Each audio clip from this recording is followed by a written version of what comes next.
Hello दोस्तों, कैसे हैं आप सब। स्वागत है आप सभी को कॉमिक वर्ल्ड चैनल पर। तो चलिए दोस्तों, शुरू करते हैं राज कॉमिक्स में अवतरण पर्व सीरीज़ की पहली कॉमिक्स महानागायन का दूसरा भाग। ये वर्चुअल सिमेट्री है बच्चों, आभासी कब्रिस्तान। यहाँ आकर इस कौवे को उड़ान भी ख़त्म हुई और तुम्हारे खेलने का समय भी ख़त्म हुआ। अब सोने का समय है, हमेशा के लिए सोने का। कौन कौन है? जिसके नाम की कब्र बन गई है उसकी मृत्यु तय है। गर्दगा की सफलता दर पूरी 100% है। आओ, ये तो हमारे नाम की कब्रें हैं, पर हम तो जिंदा हैं और हमारी तो चिता होती है। हमने किया क्या है? यह हमको बेबात की धमकी क्यों दे रहा है? किए पर नहीं, जो करेंगे उस पर घुड़की दे रहा है। पर हम करेंगे क्या? यह कौवा हमसे क्या कराना चाहता है? कई घटनाएं एक साथ घट रही थी, परंतु इन सब के पीछे कारण एक ही था। ये मर्तलोक है निशाबली। यहाँ आत्माएं तो परमात्मा की इच्छा से आती हैं और जाती हैं, परंतु जब तक वे इस प्राखंड में रहती हैं उनके ईश्वर यहाँ के बाहुबली शासक होते हैं। और वह ईश्वर अगर तू बन गई तो मर्तलोक को नर्कलोक बनते देर नहीं लगेगी। तू तो जानता ही है कि ये शूद्र पर शक्तिशाली अतृप्त आत्माएं भूलोक जाकर वहाँ के जीवित प्राणियों से क्या क्या करा सकती हैं जर्जक। अब भूलोक और मर्तलोक के वही होगा जो निशाबली चाहेगी। वह एंथनी का क्षेत्र है निशाबली। उससे टकराने का अर्थ नर्क से भी अधिक भयानक यंत्रणा को पाना है। एंथनी का क्या हाल होना है ये तू अपने हाल से समझ। तू बस इस खंड खंड चक्र में अपनी आत्मा के खंड खंड होते देख और बाद में अपने सहयोगी एंथनी के भी। वह आएगा, जहाँ भी वह होगा वह आएगा, और तुझे इस मर्तलोक के सुख छोड़कर यमलोक की भीषण यंत्रणा की शरण लेनी पड़ेगी। पर एंथनी है कहाँ? एंथनी पत्थरों से सिर खपा रहा था। आह, फिर से ये कैसे हो रहा है? मैं भूलोक में अपने नाती के शरीर में क्यों नहीं जा पा रहा हूँ? प्रिंस की आवाज़ लगातार मेरे कानों को बींध रही है, पर मैं किंग से संपर्क नहीं बना पा रहा हूँ। मैं बाहर क्यों नहीं जा पा रहा हूँ? जर्जक की सारी मित्र आत्माएं हथियार डाल चुकी हैं। प्रकोष्ठ स्वामिनी निशाबली, अब पूरे मर्तलोक में हमारा आदेश ही विधान होगा। अब यहाँ पर जो भी आत्मा आएगी हमारा आदेश मानने को बाध्य होगी। बस एक बात समझ में नहीं आई, अगरा ने ऐसा किया क्यों? मेरे शासक बनने से उसको क्या लाभ हुआ? क्या काम करवाना चाहता है वो मुझसे? कारण पैदा हो रहा था। ये क्या चमत्कार हो रहा है? असंभव। इस दिशा से तो आत्माएं अगले लोक में जाती हैं। आने का रास्ता तो दूसरी दिशा में है। इधर से तो कभी कोई आत्मा नहीं आई। फिर ये कौन है जो परमात्मा के नियम को तोड़कर मर्तलोक में आ गया है? कौन हो तुम? निषिद्ध दिशा से मर्तलोक में कैसे घुस आए हो? तुमको तो बंदी बनाकर प्रकोष्ठ स्वामिनी निशाबली के सामने प्रस्तुत करना होगा। मैं पथ प्रदर्शक हूँ। आत्माओं को पथ इंगित करना मेरा काम है, परंतु मेरी जानकारी कहती है कि प्रकोष्ठ स्वामी जर्जक है। ये निशाबली कौन है? जर्जक की जल्लाद। उसने जर्जक के समर्थकों को तो सहस्त्र काल ग्रह में अनंत तक भटकने के लिए भेज दिया है। तू भी शायद वहीं जाएगा। फिर ये कहाँ जाएंगे? ये भी निषिद्ध दिशा से आए हैं। ये कौन है? इतनी आत्माएं! ये तो पूरी सेना के साथ आया है, वह भी निषिद्ध क्षेत्र से। मैं इनको पहचानता हूँ। ये योद्धा पुण्यात्माएं हैं, धर्म रक्षक आत्माएं। यह अतृप्त आत्माओं के वास मर्तलोक में क्या कर रही हैं? नियम तोड़ने से मात्र विनाश ही हो सकता है। अगर ऐसा हुआ तो मर्तलोक नष्ट हो जाएगा, अतृप्त आत्माएं बेघर हो जाएंगी। अतृप्त आत्माओं के समक्ष ये एक बड़ा रहस्य था, परंतु पुण्य आत्माओं के लिए यह अबूझ पहेली साबित हो रही थी। ये मैं कहूँ, मैं तो काली शक्तियों को रोकने के लिए अपनी आत्मा को शरीर से अलग करने का प्रयास कर रहा था। मैं भी। ये प्रयास तो हम सभी एक साथ कर रहे थे, पर इस समय तो हम कहीं और आ गए हैं। कैसे? तुम सबने जो सोचा वैसा ही किया। तुमने काली शक्तियों को रोक रखा था, परंतु वे काली शक्तियाँ ही लुप्त हो गई। इसलिए तुम सभी अपने शरीरों में वापस जा रहे हो, क्योंकि तुम सबकी मृत्यु भी दूर है। अभी तक तुम जिस क्षेत्र में थे वहाँ चेतना नहीं होती। आत्मा इसी लोक में आकर चेतना का अनुभव कर सकती है। इसलिए यहाँ आकर तुमको सब याद आ रहा है। और तुम कौन हो? इतना ज्ञान कहाँ से लाए हो तुम? हम नाम नहीं रखते, काम से पहचाने जाते हैं। मैं प्रदर्शक हूँ, और तुम्हारी आत्माओं को तुम्हारे शरीरों तक पहुँचाने का कार्य मुझे सौंपा गया है। और तुम्हारे भूलोक का पथ मर्तलोक के इस प्रकोष्ठ से होकर जाता है। हम लौट रहे हैं, इसलिए हम प्रस्थान द्वार से अंदर घुसें और प्रवेश द्वार से बाहर जाएंगे। हम यहाँ से मात्र गुजर रहे हैं। बाहुबली जर्जक मुझे जानते हैं। जर्जक का समय गया। और उसके साथ ही प्रकोष्ठ के नियम तोड़ने का समय भी। हालांकि मर्तलोक काल से परे है, समय यहाँ पर होता ही नहीं। तुम कौन हो? तुम्हारी स्वामिनी निशाबली, इस प्रकोष्ठ में तुम्हारे भाग्य की निर्धारक। आज तो मेरे हाथों एक खजाना लग गया है। इधर मैं प्रकोष्ठ स्वामिनी बनी और उधर मर्तलोक में ऐसी पुण्यात्माएं आदम की जो यहाँ होनी नहीं चाहिए। इनका पुण्य तो ना जाने कितनों को यमलोक के पाप खंड से मुक्ति दिला सकता है। बस ये सोचना है कि वह पुण्य स्थानांतरित कैसे किया जाएगा। तब तक तुम सब सहज कालगृह में विश्राम कर सकते हो, जहां से किसी को सिर्फ प्रकोष्ठ स्वामी ही बाहर निकाल सकता है। सहस्त्र कालगृह, वह तो समय की भूल भुलैया है, जहां से समय स्वयं सहस्त्र वर्ष से पहले बाहर कभी नहीं आ पाता। ये तो पागलपन है, यानी आत्माएं भी पागल हो सकती हैं। पागल कर भी सकती हैं। भाषा पर संयम रख प्रदर्शक। तू तुच्छ प्राणी यहाँ के प्रकोष्ठ स्वामी से बात कर रहा है। तुम कौन हो? मैं कहाँ हूँ? यह सब क्या हो रहा है? यह मुझे अभी भी पूरी तरह समझ में नहीं आया, पर इतना स्पष्ट है कि हमको यहाँ रुकना नहीं है, और यह तब तक संभव नहीं है जब तक तुम चलती रहोगी। तूने मुझ पर वार किया, और वो भी एक सर्पात्मा से। ये कैसे संभव है? यह आत्मा के अंदर दूसरी आत्मा कैसे रह सकती है? यह भ्रम जाल है। अद्भुत। मर्तलोक में समय नहीं होता, इसलिए पता नहीं मैं कितने काल से यहाँ पर हूँ, पर तेरे जैसी आत्मा नहीं देखी। मेरे अंदर ऐसी एक नहीं अनेक असंख्य आत्माएं निशावली। मैं तुमको सहमत होने का एक और अवसर देता हूँ। मर्तलोक को पार करने की राह में हमारा रोड़ा मत बनो, इसलिए तू तो यहाँ से जा ही नहीं सकता। इतनी आत्माओं का पुण्य, इतना पुण्य लेकर तो मैं अपने 10 जन्मों का पाप धो दूंगी। सॉरी गाइस, डायलॉग इधर से उधर हो गए। दोबारा पढ़ रहा हूँ मैं इस पेज को, ठीक है। तूने मुझ पर वार किया, और वह भी एक सर्पात्मा से। ये कैसे संभव है? एक आत्मा के अंदर दूसरी आत्मा कैसे रह सकती है? यह भ्रम जाल है। मेरे अंदर ऐसी एक नहीं अनेक असंख्य आत्माएं निशाबली। मैं तुमको सहमत होने का एक और अवसर देता हूँ। मर्तलोक को पार करने की राह में हमारा रोड़ा मत बनो। अद्भुत। मर्तलोक में समय नहीं होता, इसलिए पता नहीं मैं कितने काल से यहाँ पर हूँ, पर तेरे जैसी आत्मा नहीं देखी, इसलिए तू तो यहाँ से जा ही नहीं सकता। इतनी आत्माओं का पुण्य, इतना पुण्य लेकर तो मैं अपने 10 जन्मों का पाप धो दूंगी। आह! यहाँ पर मेरी इच्छाधारी शक्ति और विश्वंकार काम नहीं कर रही, पर आत्मबल तो काम करेगा। तूने मेरे बंधनों को खोल डाला, प्रकोष्ठ स्वामिनी के बंधनों को खोल डाला। गजब का आत्मबल है तुझमें। मेरे पास असंख्य आत्माओं का बल है, और साथ में असंख्य आत्माओं पर राज करती हूँ मैं। पर हम सब अशरीरी हैं, हमारे शरीर समाप्त हो चुके हैं, पर तुम्हारे हैं। इसलिए तुम यहाँ पर रुके समय में अनंत काल तक हमसे लड़ते रह सकते हो। ना हम जीतेंगे ना तुम हारोगे। तो तुम लड़ाई ख़त्म कर रही हो, एकदम ख़त्म, जल्दी से जल्दी। और वह लड़ाई ख़त्म करने वाला अब तक तो यहाँ आ जाना चाहिए था। वह तो इस लोक में एक सुई के गिरते ही आ जाता है। आज ना जाने कहाँ आ गया। ये तो एंथनी। कहाँ फंस गया था तू एंथनी? जर्जक चिल्लाता रह गया, पर तू आया नहीं उसका राज बचाने को। क्योंकि किसी आत्मा ने मुझे सूचना दी थी कि मेरा नाती किंग खतरे में है। मैं उसी के पास जा रहा था, पर आज मैं अनगिनत कोशिशों के बाद भी इस लोक के अवरोधों को पार नहीं कर सका, और उसी बीच तू अपना काम कर गुजरी। यह अवरोध मैंने ही लगाया है। अब यहाँ की स्वामिनी मैं हूँ, इस प्राखंड की बाहुबली। ये मेरुदंड मेखला मैंने जर्जक से छीन लिया, और मेखला धारा की इस लोक का स्वामी है। जर्जक ने मुझे मेरुदंड मेखला की शक्ति से मुक्त कर दिया था। अब मैं इस मर्तलोक को तुझसे मुक्ति दूंगा। संभल कर, कहीं किंग को मुक्ति ना मिल जाए। किंग? क्या किया है तूने किंग के साथ? मैं उसकी पुकार सुन रहा था, पर मर्तलोक के अवरोध को पार नहीं कर पा रहा था। कहाँ है किंग? अगरा के पास। वही अगरा जो हमेशा से तुझे हराकर तेरी शक्तियाँ प्राप्त करना चाहता है, पर अगरा को शक्तियाँ मेरी ये गुलाम आत्माएं देती हैं। वह मेरे इशारों पर नाचता है। किंग तुझे वापस मिल जाएगा सही सलामत। उसको अगर एक सुई भी चुभी तो चाहती क्या तू? इनको सहस्त्र कालगृह के अंदर देखना। ये ये कैसे? ये सारे महाशक्तिशाली एक साथ मृत कैसे हो सकते हैं? ये मृत नहीं है, मर्तलोक पार करके अपने लोक में वापस जा रहे हैं। तो जानता है तू इनको? अच्छा है, तो ये किंग को भी जानते होंगे। अब बता, तुझे किंग के पास जाने दूँ या किंग को भी मर्तलोक में बुला भेजूँ?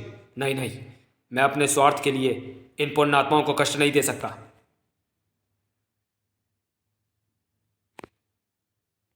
यानी तुम समझते हो कि तुम हमको कष्ट दे सकते हो?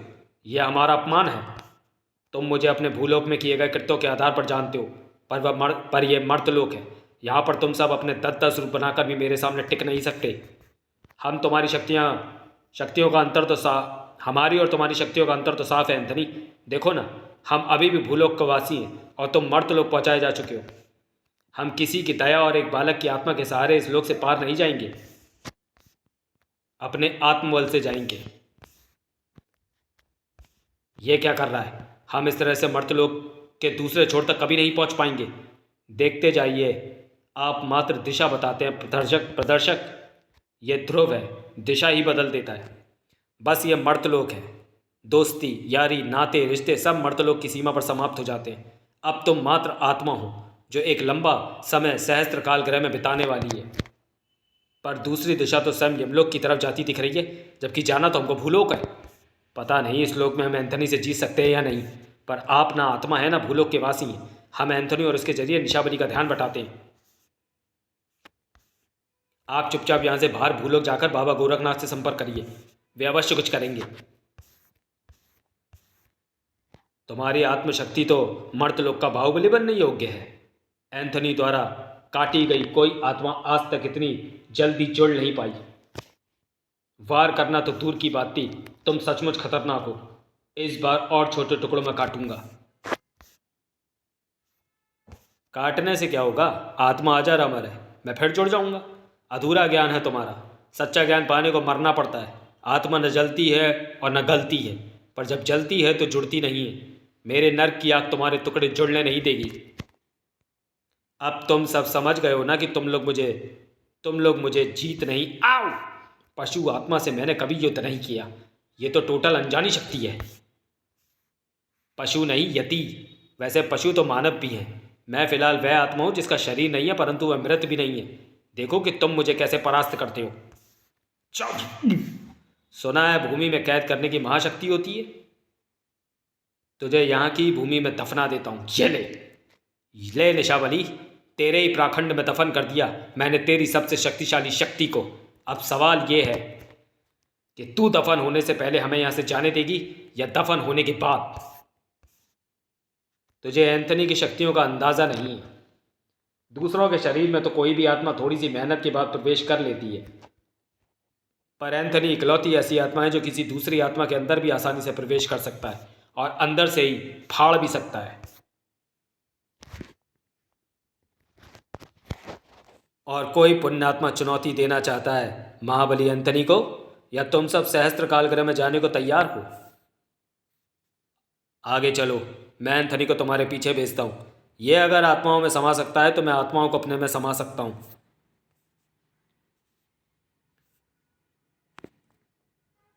ओह, तुम एक आत्मा नहीं हो।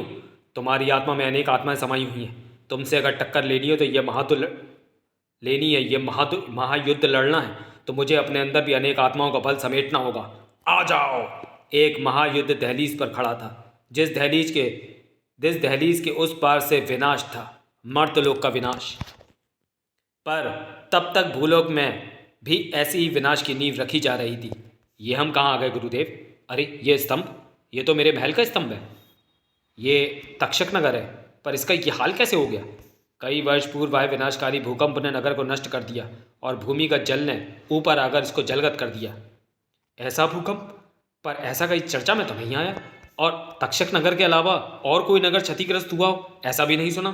फिर वह भूकंप मैं लाया था चेले, मेरे भूमिगत यंत्र लाए थे उस वक्त जब तू मेरे दीप वाली प्रयोगशाला में नागराज के भय से छुपा हुआ था। ऐसा आपने क्यों किया? बड़े भाई के बाद तो ये मेरा राज हो गया था ना। न नागराज था और न तक्षक राज। खजाना तक नागराज ले गया था। फिर भी आपने उसको जलगत कर दिया। तक्षक नगर संसार के सबसे प्राचीन नगरों में से एक था, काशी से भी प्राचीन। इसका खजाना तो इसके रहस्यों का मात्र एक छोटा सा हिस्सा था। इसमें समय समय पर कई रहस्य शक्तियां लाकर छुपाई गई हैं। इसका ज्ञान मुझे था, और फिर भी आपने इसको जलगत कर दिया। हाँ, करना पड़ा, क्योंकि यह इतिहास जानने वाला मैं अकेला नहीं था। एक और शख्स था, मेरा महाप्रतिद्वंदी तिलिस्मी वेदाचार्य। तू अब उतना मूर्ख नहीं रहा चेले। हाँ वही, उसने पूरे तक्षक नगर की भूमि को तिलिस्मी शक्ति से यूं ढक दिया था कि वहां पर मैं पैर भी नहीं रख सकता था। ना ना, पैर नीचे मत रखना। आगे जाने के लिए नौका यंत्र है मेरे पास।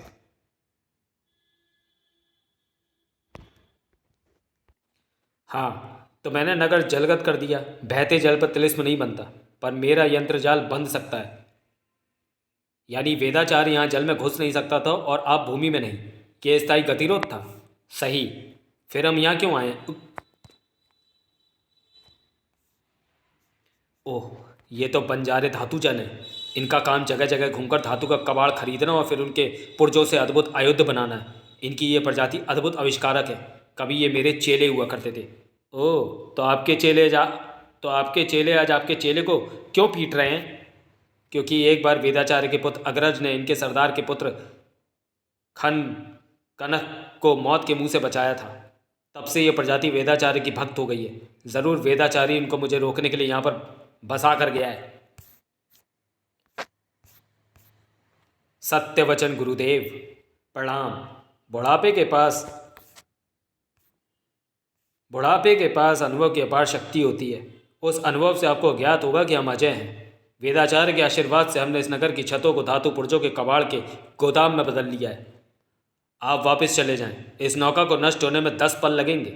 तब तक वापस चले गए तो ठीक, अन्यथा यह यंत्र आपको इस नौका जैसा ही कर देगा, खंड खंड। खुशी हुई देखकर कि तुम लोगों को मेरा दिया गया यंत्र ज्ञान का सबक अभी तक याद है। पर तुम लोग ये कैसे भूल गए कि इस जल में मेरा यंत्र जाल बुना हुआ है और वह मेरे एक इशारे पर तुम्हारे आधार स्तंभों को धूल में मिला देगा? आह, पर हमको आधार की कभी आवश्यकता नहीं रहती। हम वायु को ही अपना आधार बना लेते हैं और शस्त्र भी। उफ, इस भीषण वायु शक्ति के दबाव से निपटने लायक मेरे पास अब कोई शक्ति नहीं है।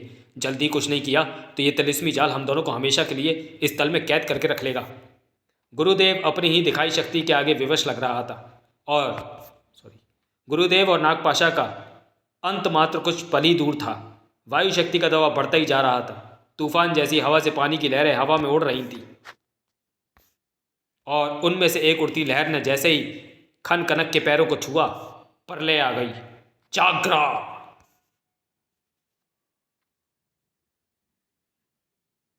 आप इसको कैसे जानते हैं गुरुदेव? ये तो इसका साथी लग रहा है। कभी था। इन्होंने इसका एक एक पुर्जा कसा है, पर उसके बाद मैंने इसको अपने सामान की रखवाली पर लगा दिया, वेदाचार्य के लिए, ताकि अगर वह यहाँ यंत्र युक्त जल पार करके आ भी जाए तो तक्षक नगर में ना घूम सके। और वेदाचार्य ने आपके लिए उसकी काट के रूप में धातुजन को यहाँ तैनात कर दिया। पर जागरा को पहले ही तक्षक नगर में छोड़कर आपने तो मास्टर स्ट्रोक लगा दिया।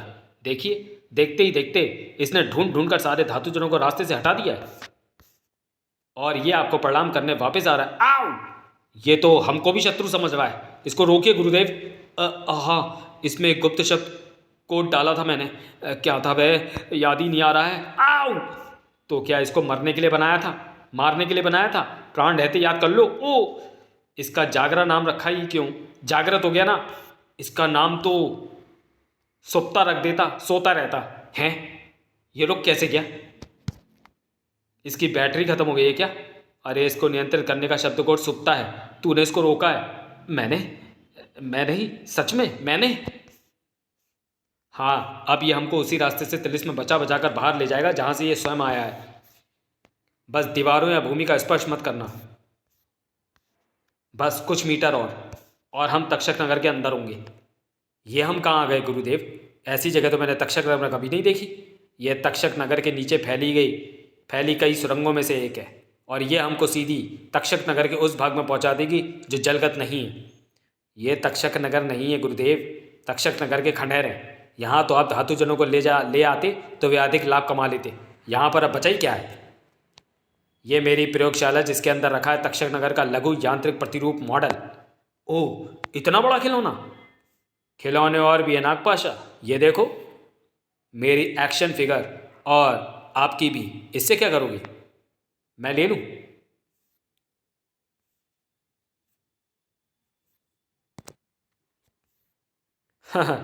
ये तुझे ले लेगा नागपाशा, तू इसे नहीं। जागरा के जरिए हम मानसिक रूप से इन प्रतिरूपों में घुस सकते हैं और फिर ये नगर घूम सकते हैं, इसका चप्पा चप्पा देख सकते हैं। वह तो मैं बचपन से देखता आ रहा हूँ गुरुदेव, इसमें नया क्या है? तक्षक नगर का ये यांत्रिक प्रतिरूप स्थिर नहीं है नागपाशा, चलायमान है, परिवर्तनशील है। यानी ये बदलता रहता है। यह प्रतिरूप एक ऐसे अनोखे वृक्ष की लकड़ी से बना है जिसकी पत्तियां न कभी पीली पड़ती हैं न कभी सूख कर टूटती हैं। इसको देव कालजयी के नाम पर कालजयी वृक्ष भी कहते हैं। यह प्रतिरूप उसी की टहनियाँ काट काट कर बना है, क्योंकि इस काष्ठ में समय काल को सोखने की क्षमता है। यानी जब हम अपने लघु प्रतिरूपों में अपना मानस स्थापित करके नगर घूमेंगे तो हम तक्षक नगर का पूरा जीवन काल देख सकेंगे। तक्षक नगर के जिस काल जिस दिन में जाना चाहे जा सकेंगे, लेकिन हम मात्र दर्शक रहेंगे। हम घटनाएं देख तो पाएंगे परंतु उनको बदल नहीं सकेंगे।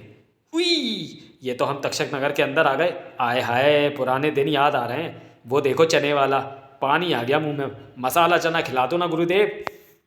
यहाँ कोई हमें नहीं देख सकता और ना ही हम किसी वस्तु को स्पर्श कर सकते। चना नहीं खा सकते, फिर यहाँ हम करने क्या आए हैं? तुझे याद है तू सबसे अधिक शक्तिशाली कब बना था? लो, अभी तो जब मैं क्रूर पाशा था, 10 शक्ति धारक, 10 महाशक्तियों का स्वामी, काली शक्ति धारक। तब तो तेरे पास मात्र अलंध्या का राज था। पूरी पृथ्वी को भी तूने अपने अधीन रखना शेष था। फिर कब? जब तेरे पास त्रिफना था। याद कर, जब तू पूरे ब्रह्मांड का और तीनों काल का स्वामी था। चारों आयाम तेरे इशारे पर नाचते थे। हाँ, पर वो तो यहाँ पर क्या है? यहाँ पर क्या है? क्या यहाँ पर उसकी मड़ियाँ थीं। हमको यही जानना है कि वो मड़ियाँ आखिर तक्षक राग के पास आई कैसे, किसकी थी वे मड़ियाँ, और ये जानकर हम उनको दोबारा प्राप्त कर सकते हैं और फिर से त्रिफना की शक्ति को हासिल कर सकते हैं। गुरुदेव और नागपाशा इस दुनिया में रहकर भी इस दुनिया से जुदा थे, और कुछ ऐसी स्थिति बच्चों की भी थी। आओ, इसने तो बगैर ऑर्डर दिया हमारा बिल फाड़ दिया। कुछ पता हो कि हम हैं कहाँ पर, तो कुछ सोचा जाए हम हैं कहाँ। नाना जी ने मुझे पृथ्वी का एक डिटेल पिक्सल मैप का प्रोग्राम दिया था इस रोबो वॉच में। इसके जीपीएस पर माई लोकेशन पर सारे डिटेल्स आ जाएंगे। फिलहाल ओ गॉड, आज के युग में जब ज़मीन कम पड़ने लगी तो लोगों को दफनाने के लिए कुछ खास एरिया दे दिए गए। अब वहाँ स्थायी कब्रें तो बन नहीं सकती, तो इस स्थान पर यह वर्चुअल कब्रिस्तान बनाया गया। यहाँ पर लोग स्थायी कब्रें खरीदते हैं और बनाते हैं। ये पूरा हवा की तरह, हवा की अलग अलग लेयर यानी परतों पर प्रोजेक्शन है। यानी इस वक्त हम डिजिटल वर्ल्ड में हैं तो रियल वर्ल्ड में, पर इस वक्त प्रोजेक्शन के बीच में, वर्चुअल सिमेट्री में। अब सोचो जो सोचना है, पर जल्दी। फिलहाल तो मैं इतना ही सोच पा रहा हूँ कि हम वे पहले इंसान होंगे जिसकी सीधे वर्चुअल कब्रें बनेंगी। कब्रें तो बनाई इस कौए प्रिंस की भी थी, पर यह भाग खड़ा हुआ। इसके पीछे मैंने तंत्र कौए भी भेजे थे। वे तो न जाने कहाँ रह गए, पर यह ना जाने क्यों मरने के लिए स्वयं भी आ धमका और बलि के लिए बच्चों को भी ले आया। ओह, यह तंत्र प्राणी है, शायद इसलिए ये इतना फुर्तीला है। ययाति, तुझ पर तंत्र का असर नहीं होता, कुछ कर। ओह, इस आभासी क्षेत्र में मेरा आकार बढ़ नहीं पा रहा है, पर क्यों?